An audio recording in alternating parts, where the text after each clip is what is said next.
Bonjour Denis Jean, vous êtes un télépilote dans le Morbihan et aujourd'hui vous nous présentez vos produits au travers de la boutique Safety Shop.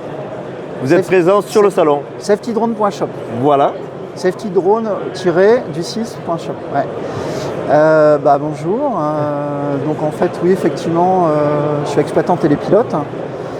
Et au tout début de l'activité, il n'y avait pas vraiment de produits adaptés, il n'y avait rien qui existait. Donc j'ai eu un peu l'idée de fabriquer des chevalets, d'abord pour une utilisation personnelle. Et ensuite, j'ai bien sûr des collègues qui m'ont dit « Ah, tes chevalets, c'est pas mal, est-ce que tu pourrais pas m'en vendre ?» Donc ces chevalets, c'est ceci. Hein,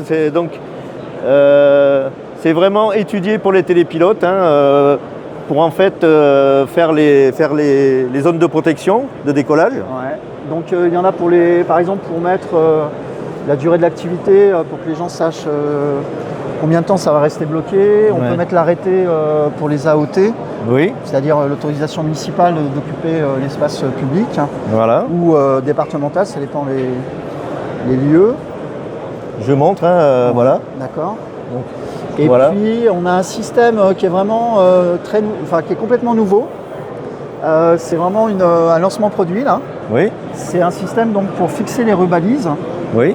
Donc en fait la rubalise passe à l'intérieur là. Il y a une sorte de chapeau qui vient par-dessus. On peut mettre des accessoires comme des porte-cartes de visite. Oui. En général quand on est occupé avec les mains. Super. Ouais. Les clients comme ça potentiels les prospects comme on dit peuvent récupérer des cartes. On peut mettre des petits panneaux, on peut mettre un anémomètre, enfin voilà. Donc en fait, on teste les produits sur le terrain puisqu'on est nous-mêmes télépilotes, on connaît bien le sujet. Un exemple, par exemple, les pistes de décollage qui sont comme ça, légères. Oui. Souvent, elles sont vendues sans système de fixation de lest. Et on se met toujours face au vent. Et le vent s'engouffre dessous, il risque de casser des hélices et de cracher le drone. Et voilà, parce que c'est léger, mais bon, donc il faut que ça puisse... Crée du vent, le drone crée du vent en décollant et c'est en sustentation et c'est vraiment casse-gueule. Donc voilà, on vend que des pistes de décollage avec des attaches. Après, les clients achètent des petits laisses comme on a de 300 grammes qui sont très très bien, mais on ne fournit pas des pistes de décollage sans attache et on les rajoute. C'est pas prévu par le fabricant. D'accord. Parce que c'est un retour d'expérience par rapport au terrain et on ne veut pas que nos clients aient des mauvaises expériences comme on a pu avoir nous au début. Voilà. Ouais. Et donc vous distribuez également ce type de matériel? Alors ça c'est au niveau marketing j'appelle ça un booster d'antenne parce que c'est un produit très technique donc les gens ne voient pas forcément à quoi ça sert. C'est pas le vrai terme c'est une antenne passive. Il n'y a pas d'augmentation de la puissance. Donc on utilise la puissance nominale de la radiocommande. Et en fait, ça permet d'augmenter la directivité du signal. Donc on a beaucoup moins de pertes de signal vidéo, de pertes de liaison drone avec des RTH. C'est des antennes vraiment de qualité. Parce que les fabricants, les antennes de base, pour des histoires de rentabilité, c'est des antennes omnidirectionnelles, c'est-à-dire que ça envoie le signal sur 360 degrés. Donc on va prendre toutes les interférences qui sont autour. Alors que là, on va prendre moins d'interférences et ça sera plus directif. On augmente la portée, mais la portée, on est limité, nous, en tant que professionnels. Donc, bien sûr, on précise bien aux gens que l'objectif, c'est de l'utiliser pour avoir une meilleure qualité du signal, mais pas pour s'amuser à des kilomètres. Évidemment. Parce que c'est pas prévu par la réglementation, quoi. D'accord.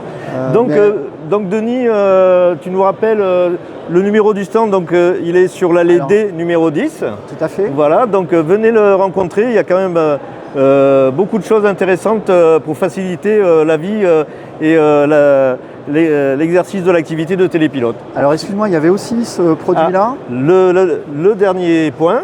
Alors ça c'est un détecteur de balises électroniques. Oui.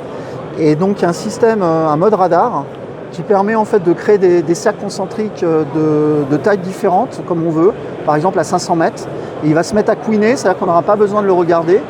Et il va parler en disant à 500 mètres, vous avez un drone qui rentre dans votre zone.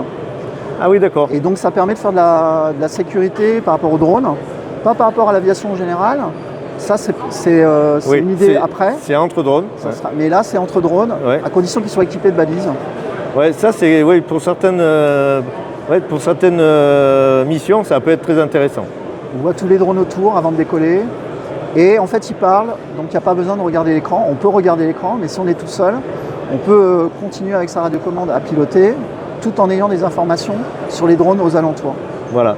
Donc pour plus de renseignements, vous contactez Denis Jean et également le site web, on le répète. Safety, comme la sécurité en anglais, _6, drone au singulier, .shop. Merci Denis. Au plaisir.